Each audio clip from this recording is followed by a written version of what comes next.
حاکم مدینہ کے پاس پہنچا، اس نے یزید کا خط حاکم مدینہ کو دیا۔ رات کے وقت حاکم مدینہ نے امام حسین علیہ السلام کو اپنے دربار میں بلایا۔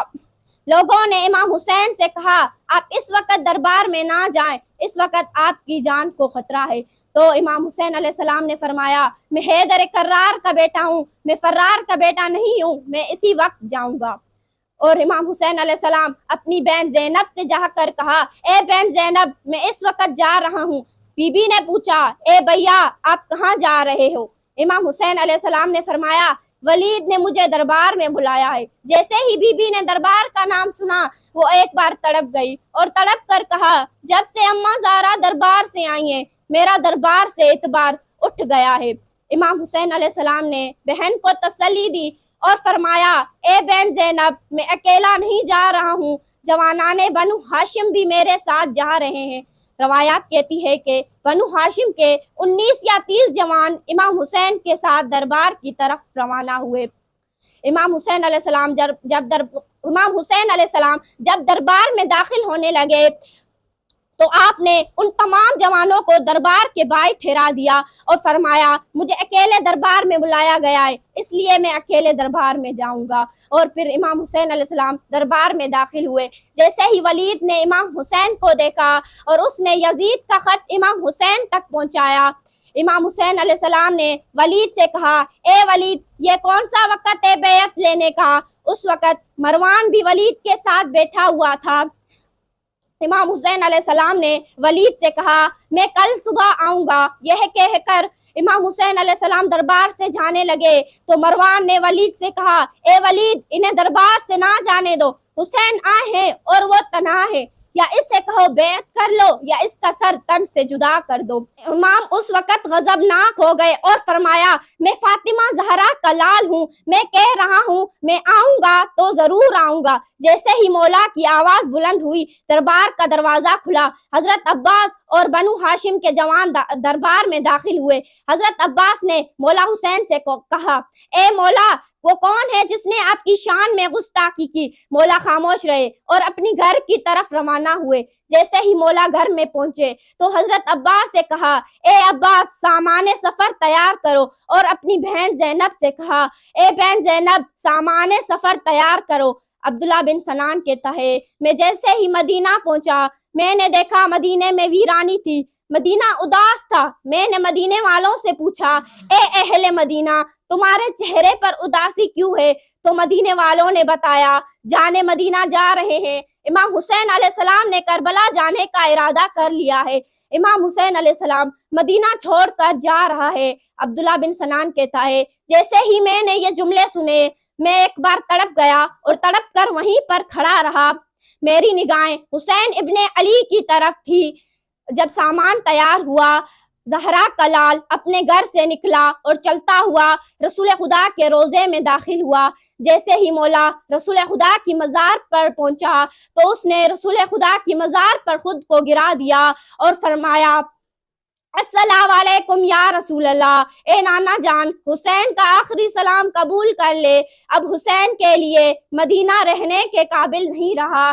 یہ کہہ کر مولا بے ہوش ہو گئے اور خواب میں اپنے نانا رسول اللہ کو دیکھا۔